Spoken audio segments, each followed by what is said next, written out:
Presiden Rusia Vladimir Putin tiba di Korea Utara untuk kunjungan kenegaraan yang bertujuan mempererat hubungan pertahanan antara dua negara yang memiliki senjata nuklir. Kedatangannya disambut dengan penuh kehormatan oleh pemimpin Korea Utara, Kim Jong-un, di Bandara Pyongyang. Putin disambut di karpet merah sebelum iring-iringan mobil membawanya menyusuri jalan-jalan yang dipenuhi bendera Rusia. Kunjungan ini menandai pertama kalinya Putin mengunjungi negara terisolasi tersebut dalam 24 tahun, memperkuat hubungan antara Moskow dan Pyongyang. Sejak berdirinya Korea Utara setelah Perang Dunia Kedua, kedua negara telah menjadi sekutu erat. Hubungan ini semakin menguat sejak serangan Rusia terhadap Ukraina pada tahun 2022, yang menyebabkan Barat mengisolasi Putin secara internasional. Pertemuan ini diharapkan dapat memperkuat kerja sama strategis di bidang militer dan keamanan antara kedua negara, menunjukkan hubungan diplomatik yang semakin erat di tengah tekanan global. Kunjungan Putin juga menjadi simbol penting dari solidaritas dan dukungan timbal balik di antara dua negara yang menghadapi sanksi dan isolasi internasional.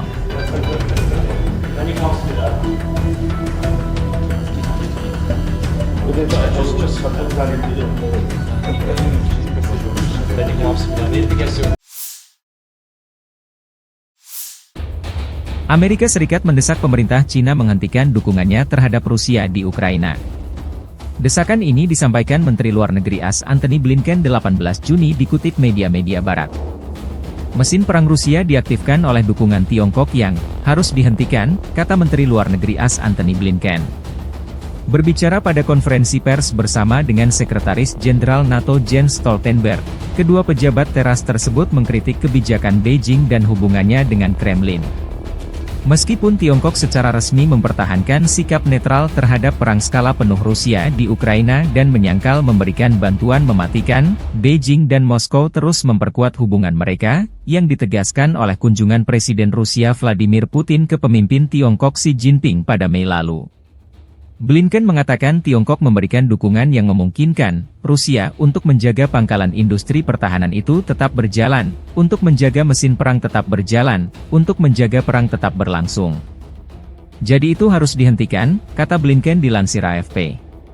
Dalam pernyataan yang serupa dengan yang dibuatnya pada 17 Juni, Stoltenberg mengatakan Tiongkok harus menghadapi konsekuensi jika terus mendukung Rusia. Cina tidak bisa mendapatkan keduanya. Mereka tidak bisa terus memiliki hubungan dagang normal dengan negara-negara di Eropa dan pada saat yang sama memicu perang terbesar yang pernah kita lihat di Eropa sejak Perang Dunia Kedua, kata Stoltenberg mengenai Cina.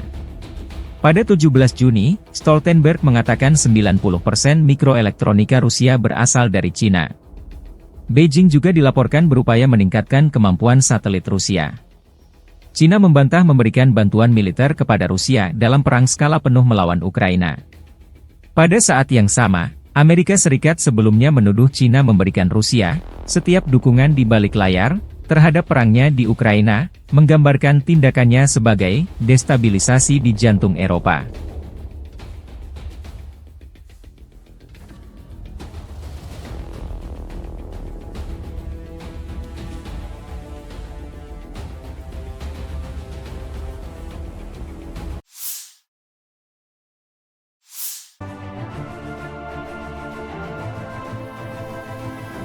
Delapan puluh negara, termasuk Ukraina, dan 4 lembaga Eropa menandatangani komunike bersama terakhir dari pertemuan puncak perdamaian Swiss pada tanggal 16 Juni.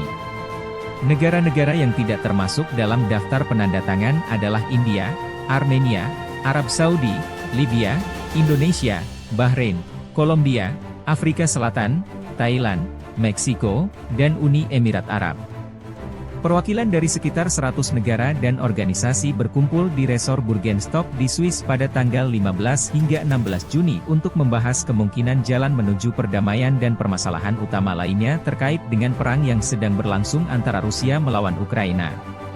Komunike tersebut menyerukan untuk mengembalikan pembangkit listrik tenaga nuklir Zaporizhia yang diduduki Rusia ke dalam kendali penuh atas Ukraina, memastikan produksi dan pasokan produk makanan di Ukraina tidak terganggu, mengamankan akses penuh ke pelabuhan laut di Laut Hitam dan Laut Azov, membebaskan semua tawanan perang dan memulangkannya semua anak-anak Ukraina yang dideportasi, antara lain. Dokumen tersebut juga menyatakan segala ancaman atau penggunaan senjata nuklir dalam konteks perang Rusia melawan Ukraina tidak dapat diterima dan serangan terhadap kapal dan pelabuhan sipil tidak dapat diterima. Negara-negara yang belum menghadiri KTT tersebut akan dapat menandatangani komunike tersebut nanti, kata Kepala Kantor Kepresidenan Ukraina Andriy Yermak di televisi nasional 15 Juni. Dalam pernyataan terakhir setelah pertemuan puncak tersebut, Presiden Ukraina Volodymyr Zelensky mengatakan bahwa para penandatangan akan bekerja dalam kelompok mengenai isu-isu yang disebutkan dalam komunike sebagai langkah berikutnya. Dia menambahkan bahwa ketika rencana aksi siap untuk mengimplementasikan setiap poin yang dinyatakan dalam dokumen tersebut, pertemuan puncak perdamaian kedua dapat dilaksanakan.